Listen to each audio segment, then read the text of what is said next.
tuliyoyaona na kuyafanyaje na kuyasikia. Hiyo ni ishara ya ni jambo zito mno. Nao walipokwisha kuwatisha tena wakawafungua, wasione njia ya kuwaadhibu sababu ya watu, kwa kuwa watu wote walikuwa wakimtukuza Mungu kwa hayo yaliyofanyaje, yaliyotendeka. Alafu maana umri wake yule mtu aliyefanyiwa ishara hii ya kuponywa ulipita miaka 40. Hata walipofunguliwa wakaenda kwa watu wao, wakawapasha habari ya mambo yote walioambiwa na wakuu wa makuhani na wazee. Nao waliposikia wakampazia Mungu sauti zao kwa moyo mmoja, wakisema, Mola, wewe ndiwe Mungu, ndiwe uliyefanya mbingu na nchi na bahari na vitu vyote vilivyomo. Nawe ulinena kwa Roho Mtakatifu kwa kinywa cha baba yetu Daudi mtumishi wako. Mbona mataifa wamefanya ghasia na makabila wamefanya ubatili? Wafalme wa dunia wamejipanga na wakuu wamefanya shauri pamoja juu ya Bwana na juu ya Kristo wake. Maana ni kweli Herode na Pontio Pilato pamoja na mataifa na watu wa Israeli walikusanyika katika mji huu juu ya mtumishi wako takatifu Yesu, na uliyemtia mafuta, ili wafanye yote ambayo mkono wako na mashauri yako yamekusudiwa tangu zamani yatokee.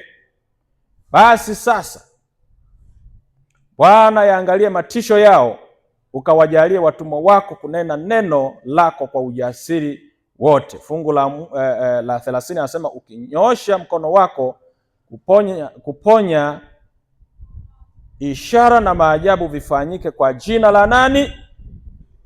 Jina la mtumishi wako mtakatifu nani? Jamani, ishara na nini?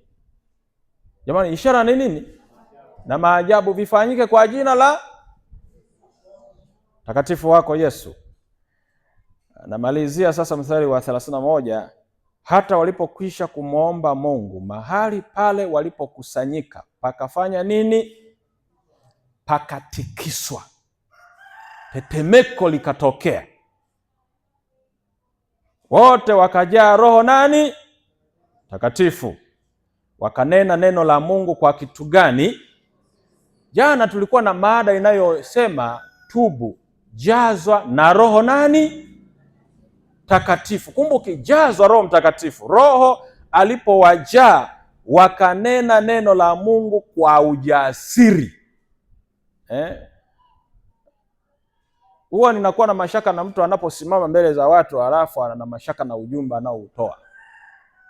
Kuna mwingine akisimama hapa anaanza kusema, unajua waimbaji wamemaliza yote. Wamepita mule nilimokuwa nipaswe nihubiri. Kwa hiyo nafikiria tu, kana nawaza hata kufunga kipindi. Tuombe tu, maana kila kitu kimesemwa. Wewe acha kudanganya watu. Wewe sema tu kwamba leo sina ujumbe, kwa kweli nimekaukiwa.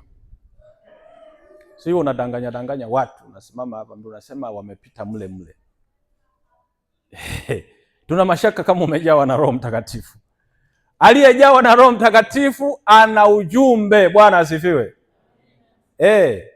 Ana ujumbe mkubwa.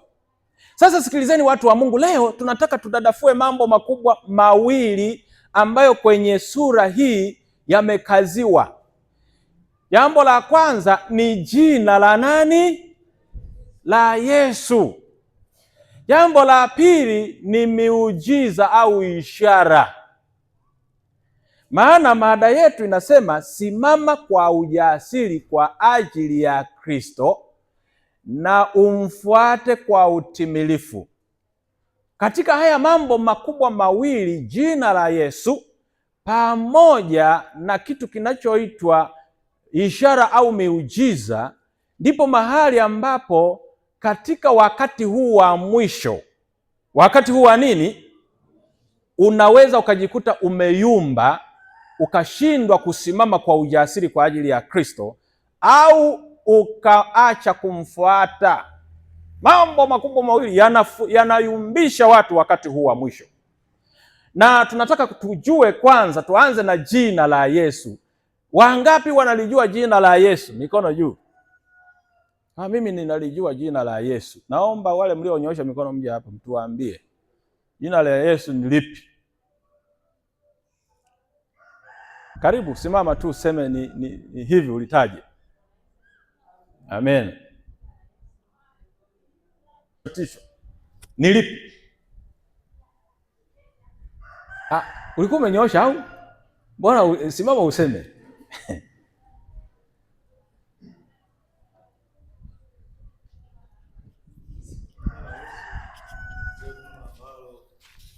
Kupitia hilo vitu vyote vinaweza kufanyika. Litaje tu ni hivi. Halo. Limekuwa gumu kulitaja. Mimi nimesema litaje. Kwa mfano mimi naitwa Nduru. Jina la mchungaji anaitwa Mahona. Si ndio? Jina langu sio mchungaji. Jina langu ni nani?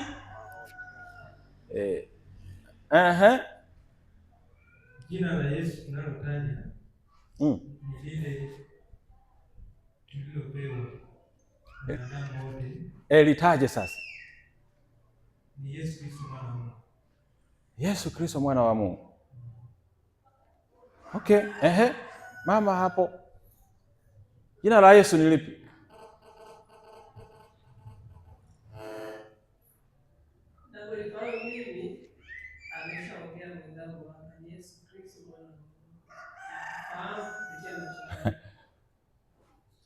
Na mimi siko mbali na ile tangulia kusema. Sawa. Sasa sikilizeni, wangapi hawalijui? Leo wanataka walijue. Wala ambao mimi kwa kweli jina la Yesu silijui. Nyosha tu mkono kwa uaminifu. Wangapi wanalijua? Mikono juu. Wangapi hawaelewi kinachoendelea? Maana kuna watu hapa hawako kulia wala kushoto, ila wako katikati. Unajua kuwa katikati sio vizuri sana. Malaika ambao walichagua kuwa katikati walisukumizwa na wao kutupwa duniani. Sio vizuri sana kuwa katikati. Sasa sikilizeni. Rafiki hapo wanataka kulitaja. Litaje. Jina la Yesu ni Emmanuel. Sasa tunataka tuiulize leo Biblia. Sasa kwa hapa tumepata madhehebu mangapi? 1, 2, 3, 4. Kila mtu ametaja jina lake. Yule ametaja jina la Yesu ni ngome imara. Yule ametaja jina la Yesu. Yule ametaja Emmanuel. Sijajua wale wanaosemea moyoni wao wana majina gani? Kitabu kile cha Yohana msomaji, sura ile ya 5 mstari wa 43. Yesu anapokuja duniani alisema habari ya jina lake. Yohana ngapi? Yohana 5:43. Anasemaje? Neno la Bwana limesema. Neno la Bwana linasema, mimi nimekuja kwa jina la Baba yangu. Yesu alikuja kwa jina la nani kanisa? La Baba yangu. Mnalijua jina la baba yake sasa alilokuja nalo? Haya, nenda Yohana hiyo sura ile ya 14 mstari wa 26. Tunataka mpaka leo tulijue, ambalo ndio linautaabisha ulimwengu mpaka kanisa linateswa. Yaani huwezi ukawa Mwadventista msabato hujui hili jina. Ninasoma kama ilivyoandikwa. Kwa hiyo yule aliyesema jina la Yesu ni jina la Yesu, kwa hiyo baba anaitwa na yeye Yesu. Haya, soma hapo. Neno la Bwana linasema. Neno la Bwana linasema hivi, lakini huyo msaidizi, huyo Roho Mtakatifu. Huyo msaidizi, huyo Roho Mtakatifu ambaye Baba atampeleka kwa jina langu. Ambaye Baba atampeleka kwa jina la nani? Langu. Anayesema kwa jina langu ni nani? Ni Yesu mwenyewe. Yesu anasema mimi nimekuja kwa jina la nani? La Baba yangu. Alafu Yesu anapotaka kuondoka anasema Baba atakapompeleka yule msaidizi atakuja kwa jina langu. Kwa hiyo ina maana sasa ni nani sasa mwenye jina hasa? Who is the owner of the name? Kwa sababu Yesu naye anasema kumbe hana jina lake yeye kama yeye, ana jina, alikuja alishuka nalo jina la nani? La Baba, la Baba yake. Halafu anapoondoka, Roho naye anapotumwa na Baba anakuja kwa jina la Yesu, ambaye Yesu naye alilichukua kwa Baba. Sasa jina la Yesu ni lipi? Sikilizeni watu wa Mungu, hapo ndipo kuna sayansi, watu wanajikanyaga, hawajui jina la Yesu ni lipi. Hebu naomba wanandoa hapa waje. Kama kuna mme na mke hapa na wana mtoto wao waje. Kama kuna mwanandoa hapa na wana mtoto wao waje hapa. Hata kama huna mtoto wako basi. Wewe una mtoto? Yuko hapa? Yuko nje? Basi njoni tu ambao ni wanandoa, njoni tu mme na mke, njoni. Yeyote mmoja, ndoa moja walioko hapa, mme na mke. Tunataka leo tulijue jina hili ambalo kumbe Baba ana jina hilo, Mwana ni hilo na la Roho ni lile. Sasa sikilizeni, hili jambo nitalirudia sana. Niliwaambia hivi, mpango wa ukombozi kuhusiana na kumkomboa mwanadamu na jinsi Mungu alivyojifunua kupitia Adamu na Hawa walipoumbwa, aliposema kwamba na tumfanye mtu kwa mfano wetu, kwa sura yetu. Mambo yote yanayohusu uungu, wapendwa, yamefunuliwa katika familia, katika ndoa. Ninatamani siku moja tuje tujifunze hili somo angalau kuanzia asubuhi mpaka jioni, ili uweze kuelewa.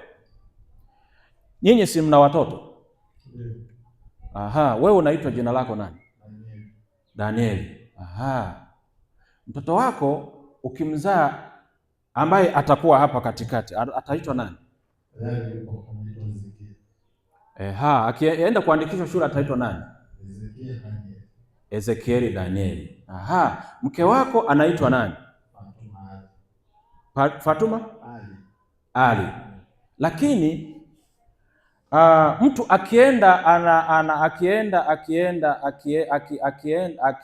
huyu mama akitaka kujitambulisha kwa mtu atasema ni mke wa nani?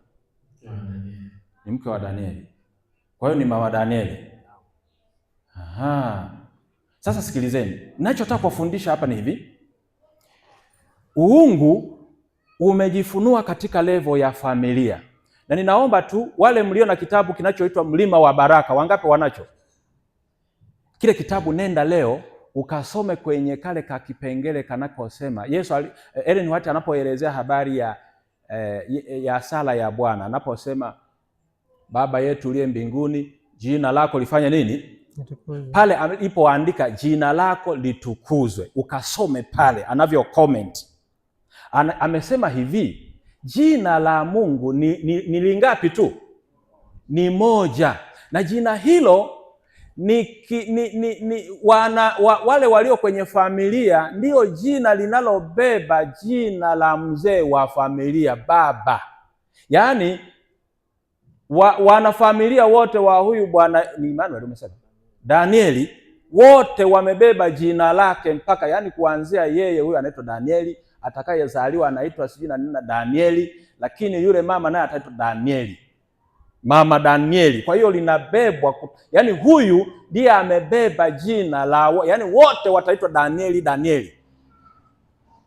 Mfano mimi naitwa Mahona, baba yangu anaitwa Mahona, mke wangu pia anaweza akaitwa mama Mahona. Kwa hiyo wote ni jina hili. Hata ukienda mahali popote kujitambulisha, na itambulisha familia yako, lazima itabeba jina lingapi? Moja. Sasa Yesu anasema, mnaweza mkarudi, nashukuru sana. Kwa hiyo Yesu anasema hivi, mimi nalikuja kwa jina la nani? La baba yangu. Alafu anapotaka kuondoka anasema Baba atakapomtuma yule msaidizi atakuja kwa jina langu, the same name. Na leo tutataka tuliangalie vizuri sasa. Kitabu kile cha msomaji, nenda kitabu kile cha Isaya sura ya 9 mstari wa 6. Jina la Yesu liko hapo. Isaya 9:6 anasema hivi. Neno la Bwana linasema. Neno la Bwana linasema hivi. Maana kwa ajili yetu mtoto amezaliwa. Kwa ajili yetu mtoto amezaliwa. Tumepewa mtoto mwanaume. Pewa mtoto mwanamume. Na uweza wa kifalme utakuwa begani mwake. Uweza wa kifalme utakuwa begani mwake. Naye ataitwa jina lake. Naye ataitwa jina lake. Mshauri wa ajabu. Moja, mshauri wa nini? Wa ajabu. Linaanza kutajwa jina sasa. Moja, mshauri wa ajabu. Mbili, Mungu mwenye nguvu. Mungu mwenye nguvu. Hapo anataja jina. Tatu, Baba wa milele. Baba wa milele. Nne, mfalme wa amani. Mfalme wa amani. Jina lake ataitwa mshauri wa ajabu, Mungu mwenye nguvu, Baba wa milele, mfalme mwenye nini? Wa amani. Mfalme wa amani. Hilo ndilo jina la Yesu aliloshuka nalo. Kwa hiyo Roho naye anapokuja anakuja na jina hilo hilo, na hilo ndilo jina la Baba.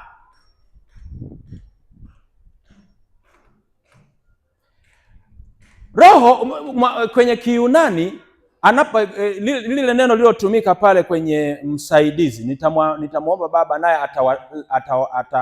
atampeleka msaidizi aje awasaidie. Inaitwa parakletosi. Parakletosi lina compose neno lina maneno kama manne hivi. Hivyo parakletosi ina maana ya wakili. Nani? Wakili. Mnakumbuka juzi siku ya Sabato tulikuwa na somo linalohusu muombezi kuhani, si ndio? Ndio. Na tuliona Roho naye anatufanya nini?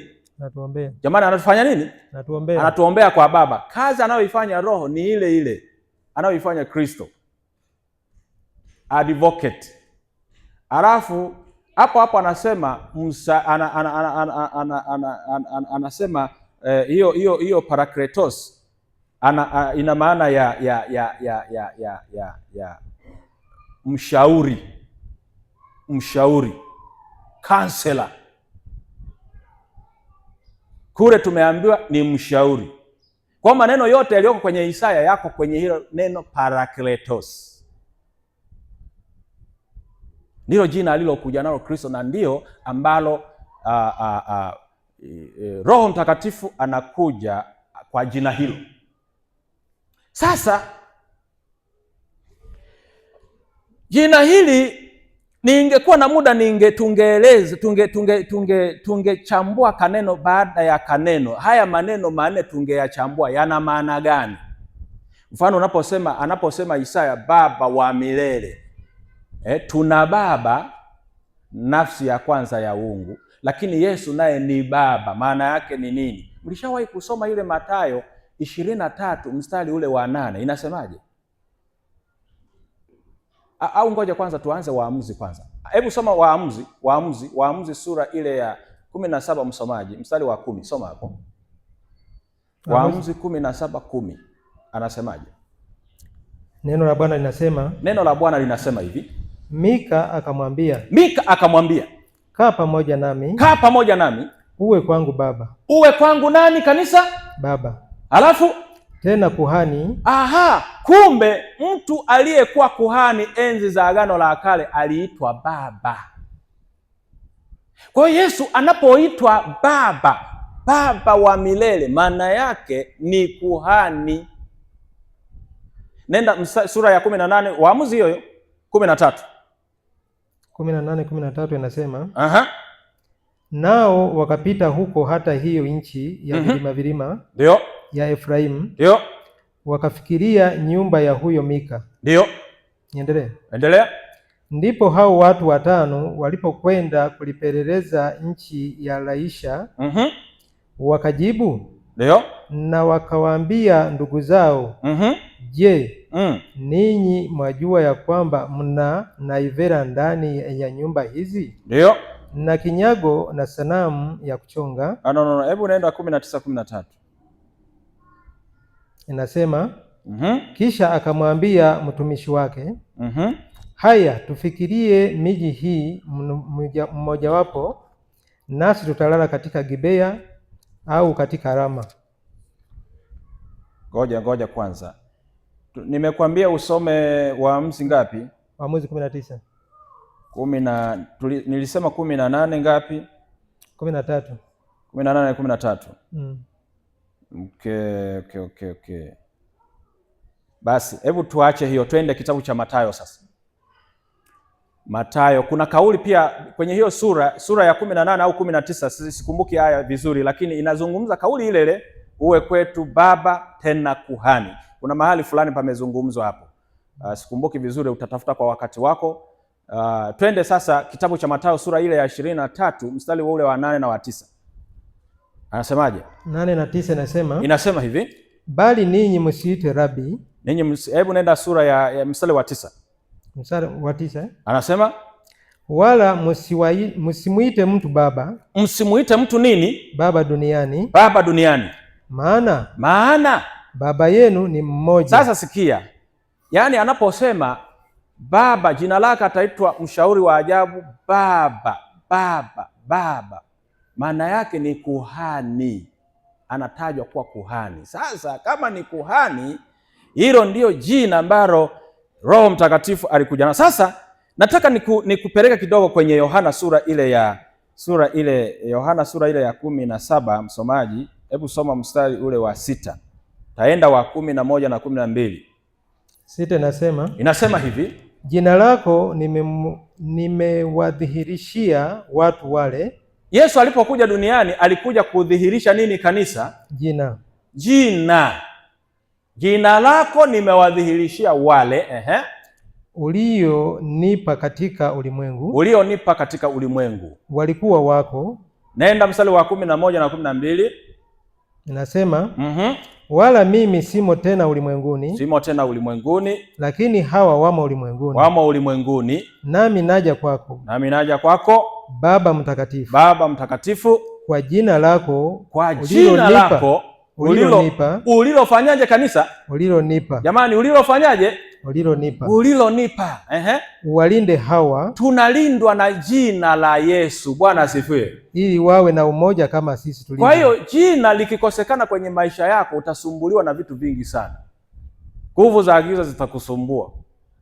Hatari zote zitakusumbua. Kwa hiyo sisi tunalindwa. Japokuwa kitabu cha Zaburi 34 mstari ule wa 7 anasema malaika wa Bwana hufanya nini? Kituo, wakiwazungukia wamchao na kufanya. Malaika wa Bwana wanatuzungukia na kutulinda ikiwa tuna jina. Kwa malaika sio walinzi, kimsingi tunalindwa na jina. Maana Yesu mwenyewe, kauli ya Yesu inathibitisha hilo. Sasa ukisoma Mathayo sura ile ya 24 mstari ule wa 9, msomaji soma hapo. Anzia mstari wa 5 alafu utaenda mstari wa 9. Mathayo 24 mstari wa 5 naenda mstari wa 9.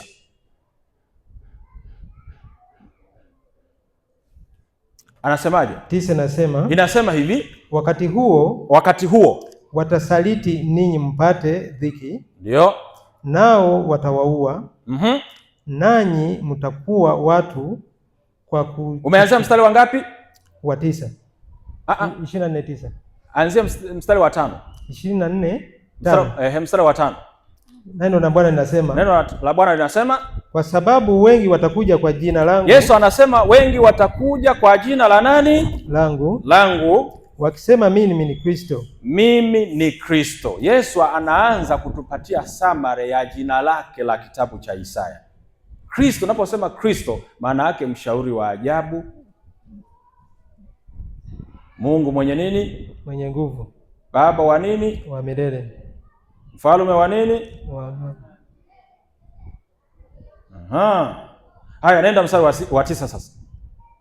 Wa 9 unasema hivi, wakati huo watawasaliti ninyi mpate dhiki. Nao watawaua. Nanyi mtakuwa watu wa kuchukiwa. Na mataifa yote kwa ajili ya jina langu. Jina la nani? na Yesu. Jamani, hawa wenzetu hawa mitume hawa wanakamatwa kwa sababu ukisoma sura ya 3 ya Matendo kuna kiwete aliponywa na Yohana na Petro walipokuwa wanaenda kusali wakati wa saa ya kusali. Walipokuwa kienda wakamkuta katika mlango mahali alipokuwa akiomba sadaka. Alafu wakamkazia macho wakasema, kwa jina la Yesu hatuna nini? Wakasema hatuna nini? Cha kupatia. Hatuna sadaka. Hatuna cha kukupa isipokuwa sisi tuna jina la nani? La Yesu. La Yesu. Walipomwambia hivyo wakamwambia simama, wakamshika mkono, yule kiwete akasimama. Sasa kumbe kusimama kwa kiwete ikawa kesi. Na kwa sababu hiyo hawa watu wakakamatwa. Wakapelekwa gerezani, ilikuwa jioni. Baadaye asubuhi wakaitwa kujieleza, baadaye wakatishwa hapo, wakaambiwa msitaje tena hilo jina, msilitumie tena hilo jina. Kwa jina la Yesu lina nguvu. Bwana asifiwe. Amen. Jina hilo lina nguvu mno. Na kimsingi jina hili la Yesu ndilo linalobeba lililotenda muujiza. Huyu kiwete akafanya nini? Akapona. Ndilo jina ambalo linautisha ulimwengu. Linasababisha mpaka kupitia mawakala wa shetani wanaleta mateso kwa kanisa. Jina hili ndilo jina ambalo likitajwa mashetani yanatetemeka, yanaogopa. Na jina hilo tafasiri rahisi ni tabia ya Mungu. Bwana asifiwe. Amen. Kutoka 34, msomaji, soma mstari ule wa 5 hadi wa 7. Tulione jina la baba yake Yesu Kristo, ambalo kimsingi yeye ndiyo alilitwaa. Na kimsingi unaposema jina la Mungu, jina la Bwana, unazungumza juu ya tabia yake. Hauzungumzi zaidi ya hapo. Ni tabia ya uungu, ambayo tabia ya uungu katika nafsi 3 za uungu ni ile moja. Kwa tabia ya Baba ndiyo tabia ya Mwana, ndiyo tabia ya Roho Mtakatifu. Ningekuwa na muda tungefafanua vizuri zaidi juu ya haya maneno manne: mshauri, Baba, Mungu na mfalme. Kila kaneno kamoja kana maana yake hapo. Soma hapo msomaji. Neno la Bwana linasema. Bwana akashuka ndani ya lile wingu. Akasimama pamoja naye huko. Ndio. Akilitangaza jina la Bwana. Akalitangaza jina la nani? La Bwana. Jamani, aliyeshuka ni nani? Alishuka Bwana. Alafu jina la Bwana, wapendwa, huwa alitangazwa na mtu mwingine, linatangazwa na yeye mwenyewe. Bwana asifiwe. Amen. Na utaliona hapo sasa, ambalo Yesu anasema mimi nilikuja kwa jina la Baba yangu. Soma hapo, endelea msomaji. 6 nasema. Analitangaza hapo, limetajwa sasa. Ni refu. Bwana akapita mbele yake. Akatangaza. Bwana. Mungu mwingi wa huruma. Limeanza kutajwa sasa. Mungu mwingi wa huruma. Mwenye fadhili. Si mwepesi wa hasira. Mwingi wa rehema na kweli. Mwenye kuonea huruma watu elfu. Mwenye kusamehe uovu na makosa na dhambi. Wala si mwenye kuhesabia mtu muovu kuwa hana hatia kamwe. Mwenye kuwapatiliza watoto uovu wa baba zao. Ndio. Na wana wao pia. Hata kizazi cha 3 na cha 4. Komea hapo msomaji. Bwana asifiwe sana. Amen. Kama ulikuwa unalitafuta jina la Bwana, ndio hilo sasa. Maana andiko linasema Bwana akapita, akashuka, akalitangaza jina la Bwana. Bwana Mungu mwenye nini? Samehe. Hilo ndio jina. Kwa hiyo Yesu anaposimama siku ile, anakaribia kuondoka, anawaambia wanafunzi, anaomba ombi, anamwambia Baba, anasema ya kwamba na jina lako nimewadhihirishia wanadamu. Maana yake ni kwamba ameidhihirisha tabia ya baba yake, ndio jina lake. Na ndio maana ukienda kwenye Ufunuo wa Yohana anasema ya kwamba hao wa 144 wamesimama katika bahari ya nini? Ya kioo, wenye jina lake limeandikwa katika kipaji cha nini? Cha nyuso zao. Jamani, kwenye kipaji cha nini? Cha nyuso zao. Hilo jina ndio muhuri wa Mungu, ni tabia ya uungu. Na hilo jina sasa ndilo ambapo Yesu anatamka kwenye Mathayo tuliyosoma 24 mstari wa 9 kwamba mtachukiwa na mataifa yote kwa ajili ya jina hilo langu. Kwa hiyo hawa mitume wanakamatwa, wanapelekwa gerezani kwa sababu, na wanaambiwa msilitaje tena hilo jina. Na wanaulizwa, ninyi ni kwa nguvu gani? Mstari ule wa 7, sura ya 4 ya Matendo mstari ule wa 7, wanaambiwa ni kwa nguvu gani na kwa jina gani. Hebu soma hapo msomaji, rudi kidogo Matendo, tupitie kidogo tujikumbushe. Alafu baada hapo ninakwenda sehemu ya pili ya kuhusu miujiza. Matendo soma hapo. Matendo ngapi? Sura ya 4 mstari ule wa 7, soma hapo. Neno la Bwana linasema hivi, wakawaweka katikati, wakawauliza hivi, kwa nguvu gani? Kwa jina la nani? Ninyi mmefanya haya? Naenda mstari wa 12 nasema, wala hakuna wokovu katika mwingine, awaye yote, kwa maana hapana jina lingine chini ya mbingu. Wapendwa, hapana jina jingine chini ya nini kanisa? Ya mbingu. Walilopewa wanadamu, litupasalo sisi kuokolewa kwalo. Kwa hiyo Yesu pia anapotaka kuondoka anasema mkawabatize kwa jina la Baba na la Mwana na la Roho Mtakatifu. Ndio hilo, you baptize them. Kwa sababu ukisema Baba, Mwana na Roho, hilo sio jina. Amesema kwa jina. Kwa mfano ukisema mkawabatiza kwa jina la mchungaji, mchungaji ana jina lake maalum ambalo halijatajwa. Mkiwabatiza kwa jina la Baba, Mwana na Roho Mtakatifu, maana yake ni jina hilo hilo moja, tabia ya Mungu. Kwa hiyo wewe, siku ile mchungaji amenyanyua mkono anasema nakubatiza kwa jina la Baba na la Mwana na Roho Mtakatifu, akakuzamisha kwenye maji, hilo ndilo jina, tabia. Kuanzia leo uvae tabia ya Yesu Kristo, tabia ya Baba, tabia ya Roho Mtakatifu. Maana Yesu alikuja kwa jina la Baba, alafu Roho anapokuja anakuja kwa jina la Yesu, the same name. Sasa jina hili lina nguvu mno, linatisha ulimwengu, na jina hili ukiliacha utapagawa na nguvu za giza.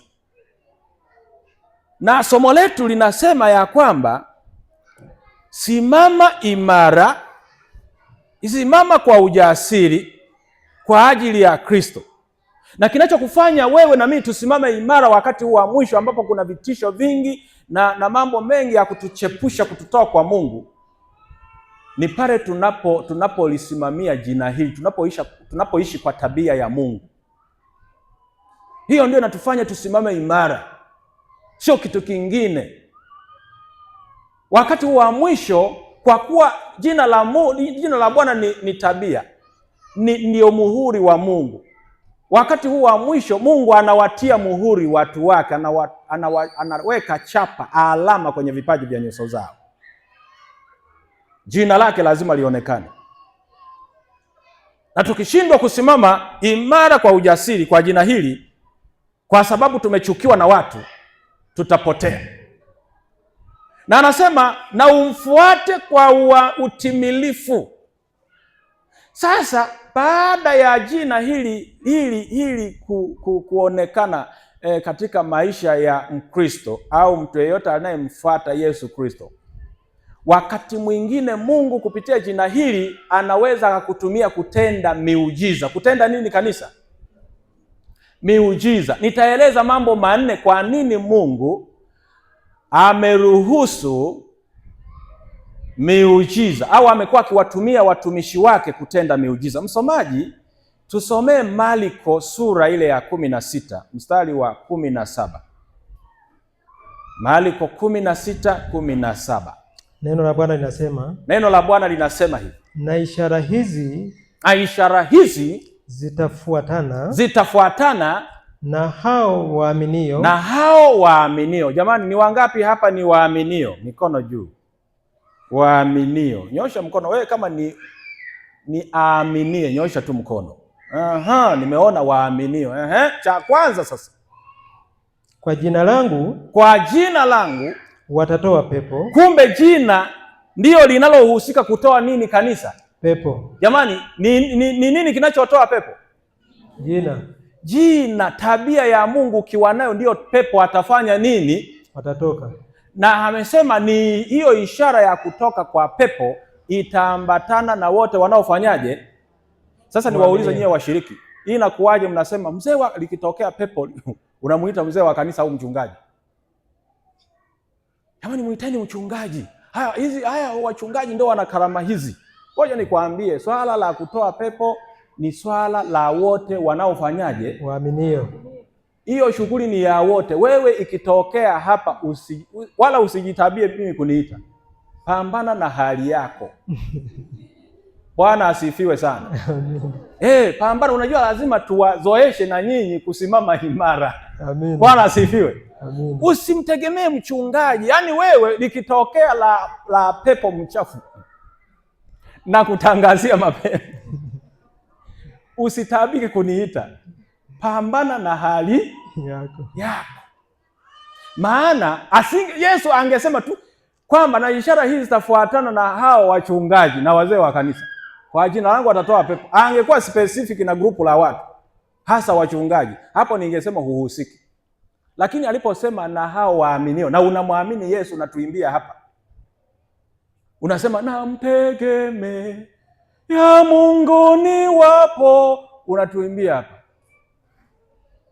jina la Yesu salamu, jina la Yesu salamu, lisujudieni ninyi mbinguni hukumu.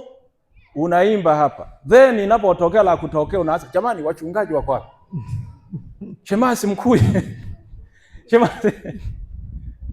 Shemasi mkuu. Yani nakwambia kuanzia leo, pambana na hali yako. Mbona hamsemi pambana na hali yako? Unless wewe jina la Yesu sio mbeba jina lake. Haya, endelea msomaji. Aya 18 inasema hivi, watashika nyoka hata wakinywa kitu cha kufisha haitawadhuru kabisa. Limeisha? Hapana. Haitawadhuru kabisa. Ndio. Wataweka mikono yao juu ya wagonjwa, nao watapata afya. Basi Bwana Yesu baada ya kusema nao, hebu naenda mstari wa 20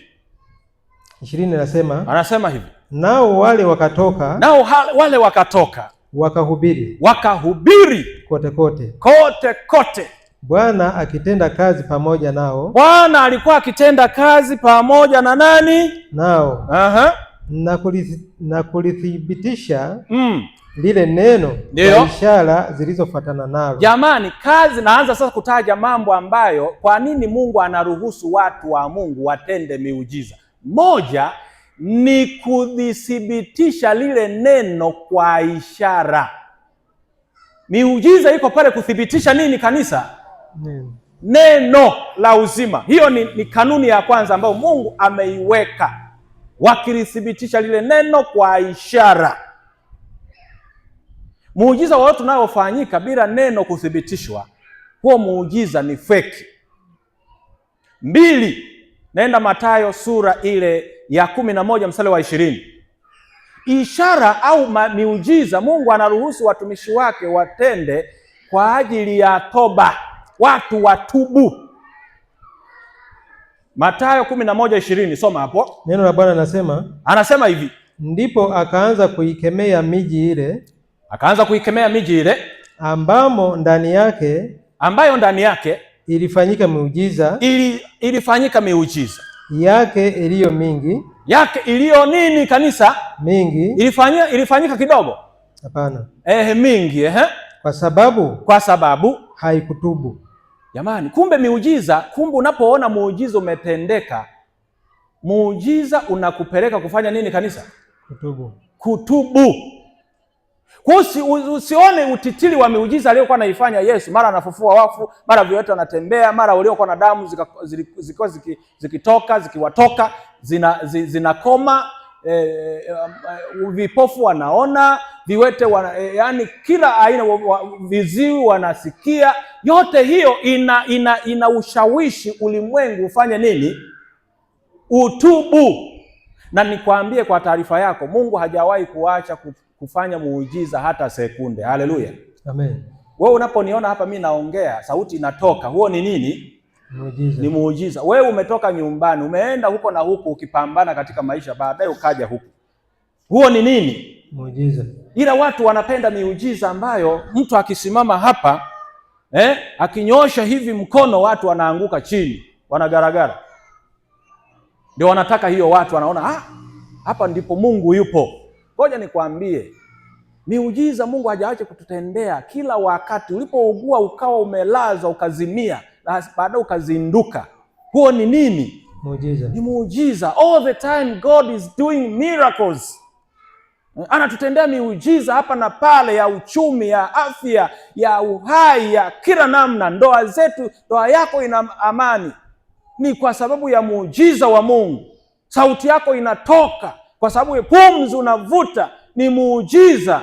Bwana anatenda miujiza mingi mno. Ulikuwa huna amani, sasa una amani. Bwana ametenda nini? Muujiza. Ulikuwa unataabika, uchumi wako hauko sawa, sasa uko sawa. Bwana amekutendea miujiza. Bwana asifiwe. Amen. Lakini miujiza yote hiyo inapotendeka na tunaishuhudia hivi, inatuongoza kufanya toba. Bwana asifiwe. Amen. Repentance. You have to repent. Tuache dhambi. Kazi ya tatu ya muujiza, sura ile ya 11, msomaji, sura ya 12 ya Yohana, mstari ule wa 37. Sura ya 37 ya 12 Yohana, mstari wa 37. Miujiza Mungu anapoiruhusu ije, inatuongoza kuamini. Neno la Bwana linasema, walakini ajapokuwa amefanya ishara nyingi. Alifanya ishara namna gani? Nyingi mno. Namna hiyo mbele yao hawakumwamini. Hawakufanya nini kanisa? Hawakumwamini. Kumbe miujiza inapofanyika, Mungu akiruhusu mimi nikaenda nikamfufua mtu akafufuka, ya kupasa wewe imani yako kama imekufa ifanye nini? Ifufuke pia. Inatuongoza kuthibitika katika imani. Mara kadhaa Yesu, hebu nenda sura ya 2 mstari wa 23. Kwa wakati mwingine Yesu alipofanya miujiza watu walimwamini wengi. Kitabu gani? Sura ya 2 Yohana mstari wa 23.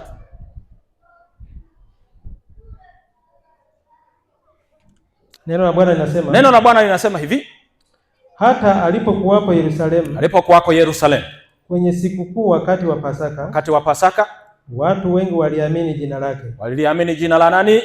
La Yesu. Walipoziona ishara zake alizofanya. Walipoziona nini kanisa? Ishara zake. Kwa hiyo ukiona muujiza au ishara ya Yesu inakuongoza kumwamini. Bwana asifiwe. Amen. Na ndiyo maana sasa hawa jamaa, hebu nenda sura ya 11 mstari wa 47 na 48. Sura ya Yohana 11:47 na 48. Ndio maana sasa hawa jamaa waliwakamata wakawaambia, kwa jina hilo msilitaje, kwa sababu walikuwa na sababu zao. Hebu soma hiyo Yohana 11 uone ni nini walichokuwa nakizuia. Yohana 11 ngapi? Mstari wa 47 na 48. Kuna kitu walikuwa nakizuia. Neno la Bwana linasema hivi, basi wakuu wa makuhani na Mafarisayo wakakusanya baraza, wakasema hivi, tufanye nini? Hapo ni muujiza Yesu aliyoutenda kwa kumfufua Lazaro. Tufanye nini? Maana mtu huyu afanya ishara nyingi. Huyu mtu anafanya ishara za namna gani? Nyingi. Ni chache? Nyingi sana. 48. Ndio. Tukimwacha hivi, watu wote watamwamini. Jamani, watu wachache wataamini? Hapana. Jamani, wangapi? Wote. All of them. Ngoja nikwambie. Siku hizi kuna watu wanasema ya kwamba unajua kanisa la Waadventista wa Sabato hawatendi miujiza. Kwa taarifa yako, kanisa la Waadventista wa Sabato linatenda nini? Miujiza tena mingi. Ila kwa sababu watu wamepofushwa macho yao, hawaoni miujiza hiyo. Na miujiza hiyo inafanyika mara nyingi